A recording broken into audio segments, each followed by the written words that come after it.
18 bawal. Di na, di na. Hindi ba? 1780. Di ba bawal yun? Wala yan. Labas na ako. Okay, Mars. Thank you. Thank you. Huli na yan. Oo, kasi Mars, baka mag-start yung ban ng 8, eh, maingi na sila. Oo. Go yun na. Okay, go. Shoot. Nakaharang ba to sa camera niya? Nakatago naman yan. Rolling na yan. Oo, tago.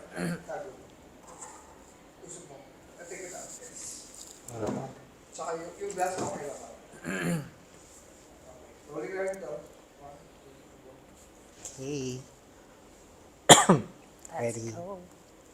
Lord help. Okay, game.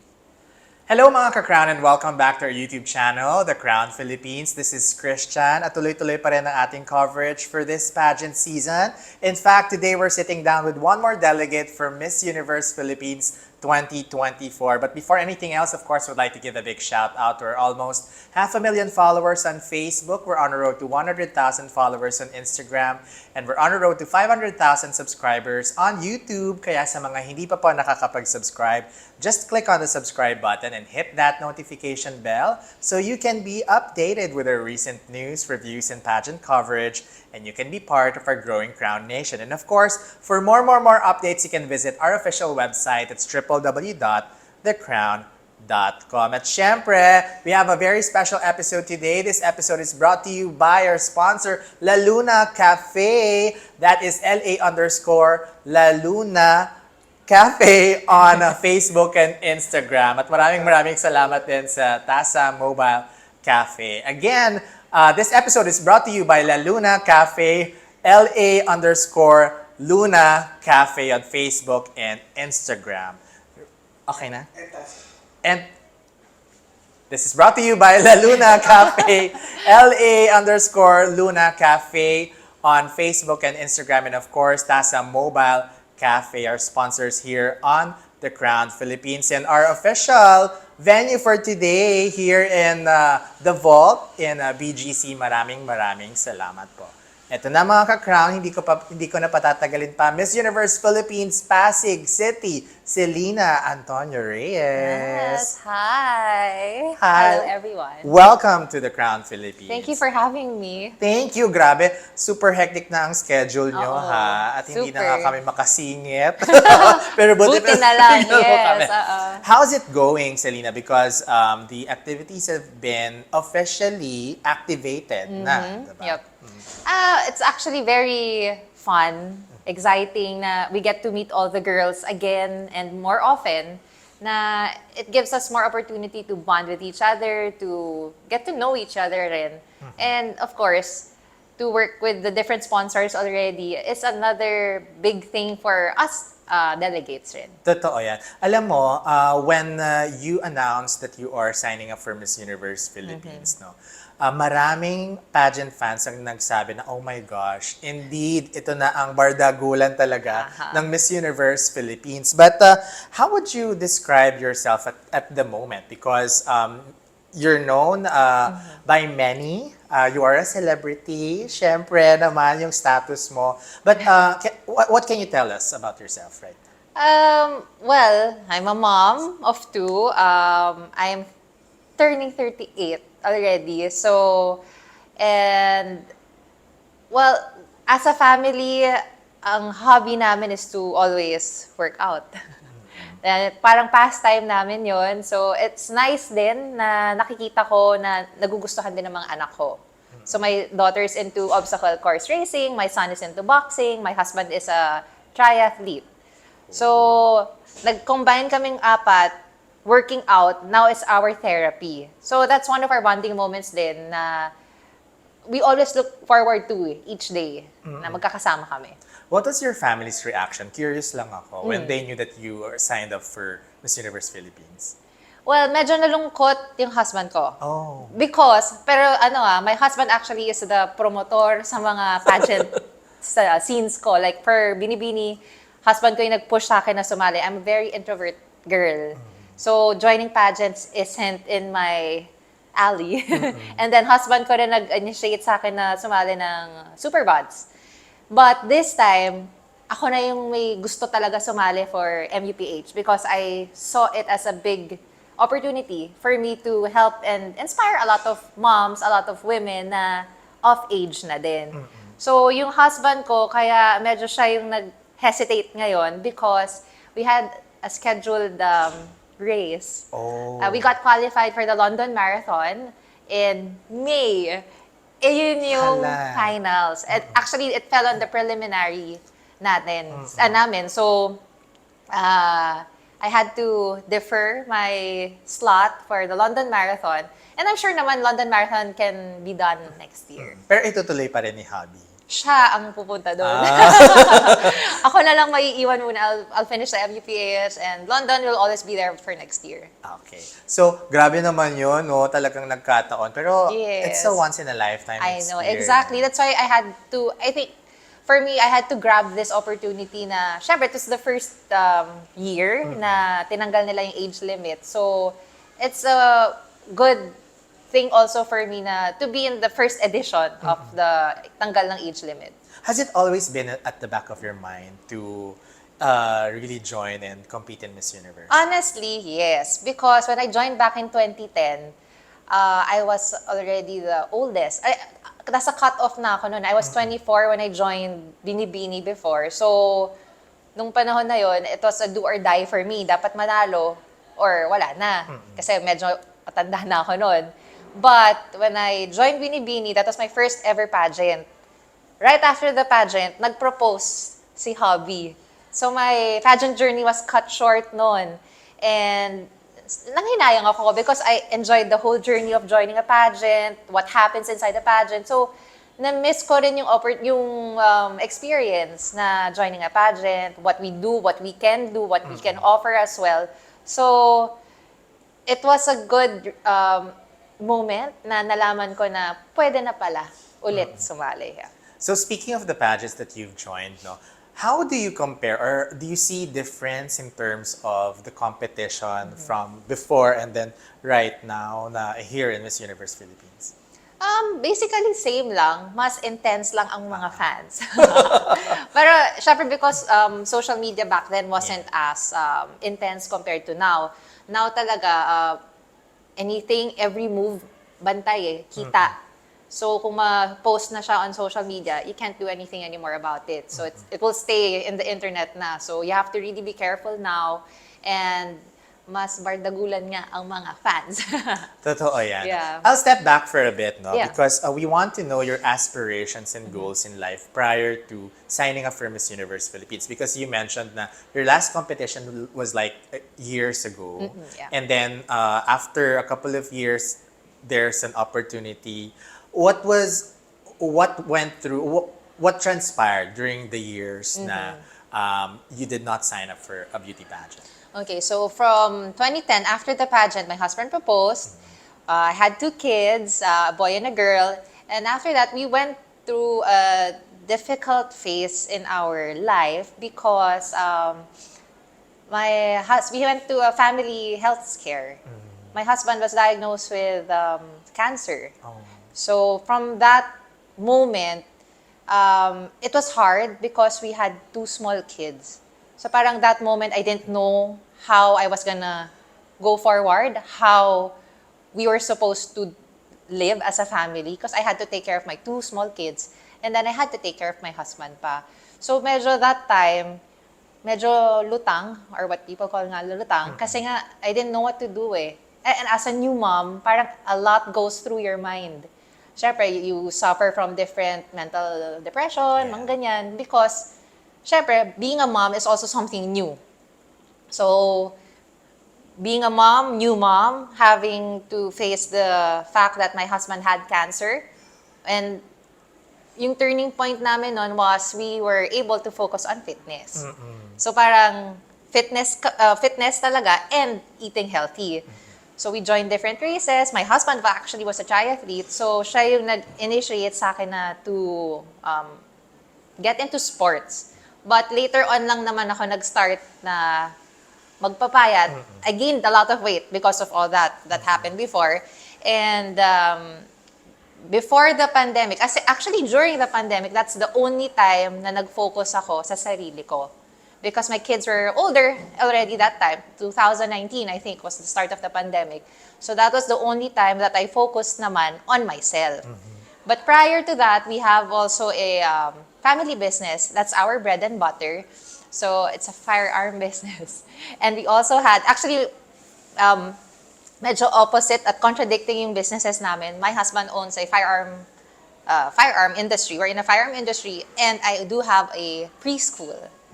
So guns and preschool. So hindi talaga siyang magandang mix. But since the pandemic, we had to close down the preschool kasi nga our forte kasi is 5-month-old up to 5 years old.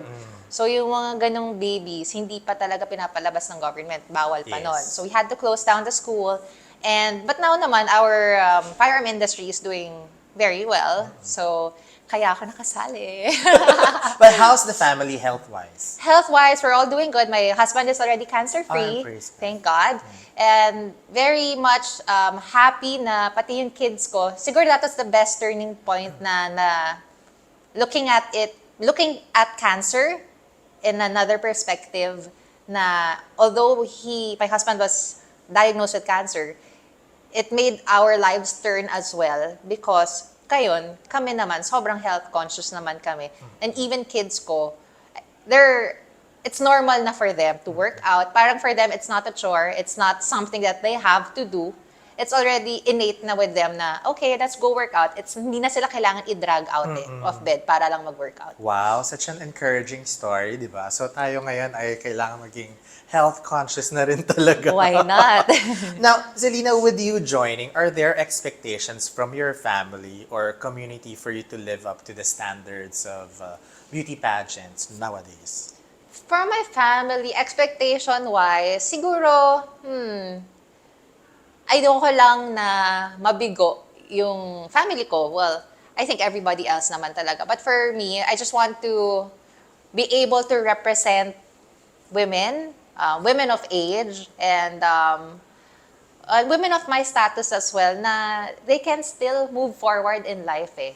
Na parang it doesn't have to stop na porket nagkaanak ka na, matanda ka na. Parang, the pageant, MUPH has opened a lot of doors rin for everyone. So I think, generally, I just don't wanna, I don't wanna fail anybody. But of course, I'm gonna be doing my best naman. And in any way na ma-represent ko ang women, ang moms, it would be a big blessing for me. Which brings me to the next question, no? Because they're also asking that as a wife and all things considered about your role in the family and in the community, some argue that married women should prioritize family commitments over personal pursuits like beauty pageants. What's your take on this one?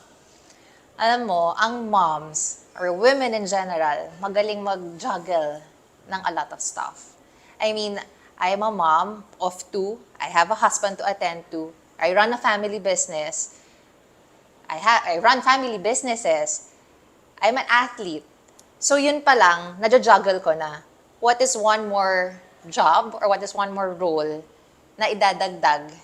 So feeling ko, kaming moms, sanay na sa mga ganyan eh. We're used to having all those different roles to portray and to play. And we do it better. Iba talaga ang time management skills ng mga Of course, moms, moms. diba? Oo. Ibang development niya. Ako talagang nakasulat. May Yes. kalendaryo pa yan. Very organized. Imagine for mo, sure. you're trying to make your baby sleep. The other one, you're entertaining naman. And then you're also preparing meals for your family. So, moms in general are very good in hustling. Yeah. And as I sense it from you, no, if you really like what you're doing, parang you Yes. wouldn't mind Yeah, the of time. course. Parang Yes. time flies so fast, pero ang dami mo naman palang nagawa. Yes, exactly. All right. So, this question is being asked to the more mature delegates or more mature contestants, though. But do you think maturity and experience give better chances of winning in your case? You've had experience in joining competitions, in beauty competitions before. So do you think those experiences give you better chances of winning? I feel so because I mean with age comes a lot of experiences, right? And with motherhood comes a lot of opportunities, comes a lot of roles that you have to portray. So it's something na we can always do eh. We can always move forward with.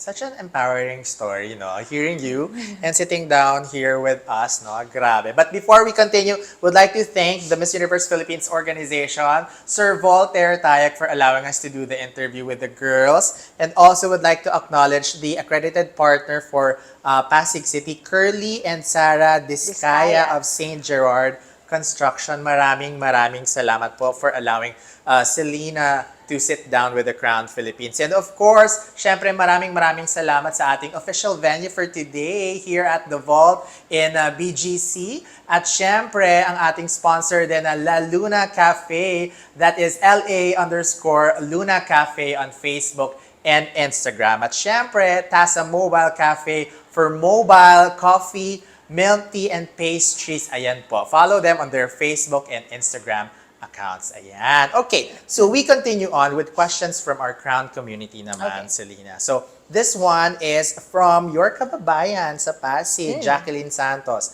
So, sabi niya, which do you favor more, inclusivity or individuality? Where inclusivity allows no restrictions, while individuality highlights the celebration of the unique qualities of a specific group. And I think this is related to Miss Universe organization removing restrictions, while there are still traditional groups who would prefer the traditional set of requirements. What do you think? Well, I prefer inclusivity. I mean, it gives a lot of women, a lot of people, a lot of girls opportunities to share their platform in a bigger stage. Because as we all know, Miss Universe Philippines is actually one of the biggest stage for a woman to represent herself, to represent their community. So inclusivity in all aspects is a good thing because it helps, or it also empowers us women to spread our wings. Yes, acceptance and belongingness naman talaga, and understanding of all types naman talaga. All right, another question coming from Josephine Bangcoro of Romblon. If you are sent to Mexico as a representative, which aspect of being a Filipino would you highlight abroad? Well, I'm a mom, so of course, being a family person. I mean, it's not every day that we get to see a mom represent a country. Lalo na now na it's very inclusive already of married women and of other people. So parang that's a big thing or a big step for MUPH if they do decide to bring a married woman to Mexico. It's going to change a lot of perspectives also as well. Yan, iba talaga ang Pilipina, di ba? All right. And we have one more question coming from Rob Wilkins from Canberra, Australia. Hi, Rob. What message do you think your participation in a beauty pageant sends to other married women? There's no end. Parang even when you're in your 20s, your 30s, or 50s, you can always be whoever you want to be as long as you put your mind to it, you set your goals, and you reach your goal. You can always be whoever you want to be. There's no stopping. I mean, if we want to be Miss Universe, then we can always be Miss Universe as long as you put your right mind, your right total aspect of you forward always. You can do it. I mean, I was bigger before. And when I decided to turn off that button and turn off that switch na gusto ko nang pumayat. I want to live healthy for my family. I want to live healthy for my kids. Nagawa ko. I started with umabot na ako actually mag-large na ako sa damit. So, nag-freak out na ako noon during the pandemic. So, that's when I decided na I had to do something about it already.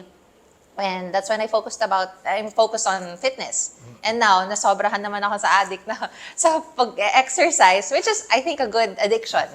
Now my kids can see na it's okay to be extra fit and have extra energy to do a lot of things. Oo. Kaya naman, as a sporty girl tayo ngayon. Yes, Di ba, sporty. with Selena? Yeah. Ayan. At maganda doon, you can be whoever you want to be. Yes, di ba? exactly. No limits, no restrictions, just full stop. Ayan. Okay, so which achievement naman, Selena, or endeavor, or any kind of activities you may have had in the recent years that you think has empowered you the most? Sorry. Ulit. Which activity or endeavor or Okay. project you've had in the past that you think has empowered you the most? Activity maybe was when I embraced being a mom. I mean, for women kasi it's not usual. Not everybody is given a chance to be a mom. But when I was given that opportunity to be a mom to two wonderful kids, it has opened a lot of doors for me, a lot of experiences for me as well. And it has led me to be the person I am now. Stronger, fitter, and more determined because I have, in the back of my head, I always think about my family and my kids that I have to support every single day. Life-changing moment naman Very talaga. life-changing. Grabe. Alright. So, at this point, kasi syempre, bardagulan, everyone's preparing for Mexico. I Talaga, know. super competitive. But pageant enthusiasts are always looking for three things in a beauty queen. Relatability, stage presence, and Q&A prowess. Which of these three do you have on your toolbox? Relatability, of course. I mean, who isn't a mom or who doesn't have a mom? So everybody, I'm sure that everybody in all aspects can relate to me, to my experiences, to my role, to what I do, to what I will be doing because everybody has their own moms. How competitive have you become with all of the achievements, your responsibilities, your role? You have your best family businesses, you went through a health scare in the family. How has that contributed to you being competitive? Well, feeling ko in general kasi I am very competitive because I was a national gymnast before when I was young. So, bata pa lang ako na-instill na sa akin I have to be competitive in all aspects and in all forms. So, up to now, nadadala ko siya, which is sobrang natutuwa ako because imagine from grade 1 ko up to grade 7, that's all I did gymnastics, compete and then study. And that's na-stop yun. And then now na I'm back into sports, na gagawa ko siya ulit So feeling ko in that aspect, nadadala ko siya in pageantry. Because of course, there are a lot of pretty girls in the pageant na alam mo, kailangan mong makisabay. And one thing na medyo, not naman hindrance, pero makikita mong difference is, of course, the age. I'm way older than all of them, or most of them. And syempre, most of them have a lot of experiences. So, it's competitive in a way na kailangan kong makisabay rin sa kanila. And I know I can do better. And I can also be at their level as well. Grabe, ramdam na ramdam natin dito mga ka-crown yung level of determination, diba? And it's been a very inspiring discussion, conversation with you, Thank you. Selena. And unfortunately, we have a very limited time. I know. Grabe, no? But before we let you go, we have one more question. Selena, why do you want to win Miss Universe Philippines? I want to win Miss Universe Philippines because I want to represent every woman, every mother. I want to represent you. Someone who is like me as well, that can be more, that can show more to the universe and inspire a lot of women, a lot of girls who are at the same level as me. Na we can always be whoever we want to be as long as we set our minds to it. Mothers know best. Yes. Ayan, mga ka-crown. Kaya naman again, would like to thank you, Selena, for Thank you. accommodating Thank you our for having me, request. But before we let you go, we're giving the floor back to you so you may give out some thanks, promote your socials, and where else can we get updates about Miss Universe Philippines? All right. I want to say thank you again to Miss Universe Philippines organization for allowing this interview to happen, and also to Sarah and Sir Curly Descaya of St. Gerard Constructions. Thank you for all your support. To my whole team, thank you for always looking out after me. my family, of course, and just want to say thank you to everyone who has been supporting me as Miss Universe Philippines Pasig. Please continue to support me, and I'll try to make everybody proud and all the moms proud. Thank Yan. you. Siyempre, susuportahan natin yan at ng ating almost 500,000 followers on Facebook. We're on the road to 100,000 followers on Instagram. And we're on the road to 500,000 subscribers on YouTube. Kaya sa mga hindi pa po nakakapag-subscribe, just click on the subscribe button and hit that notification bell so you can be updated with our recent news, reviews, and pageant coverage.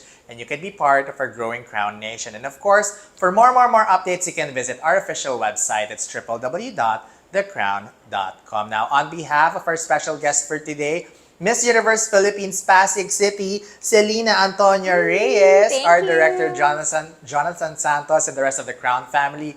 This is Christian telling you to cherish all of your crowning moments at i-celebrate natin yan only here on the Qrown Philippines. Thank you mga ka-Qrown. Thank you, Selena. Thank you. Continue rolling lang tayo. Andiyan ka pala?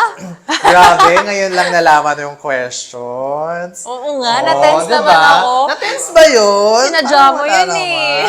Sinadya mo. Question, pero dire-diretso. Sinadya mo atang mag-send yung questions eh. Sabi ni Papa J yun, no? Sabi pa kasi mag-isip. Kasi Ha? Itong si Papa J, ha? We'll just take some videos pa. Okay. Ha? Pinawisan ng kilikili ko. Nakasporty ka na. Oo nga eh. Buti na lang pala nag-sporty ako. Buti pala nag-sporty ako.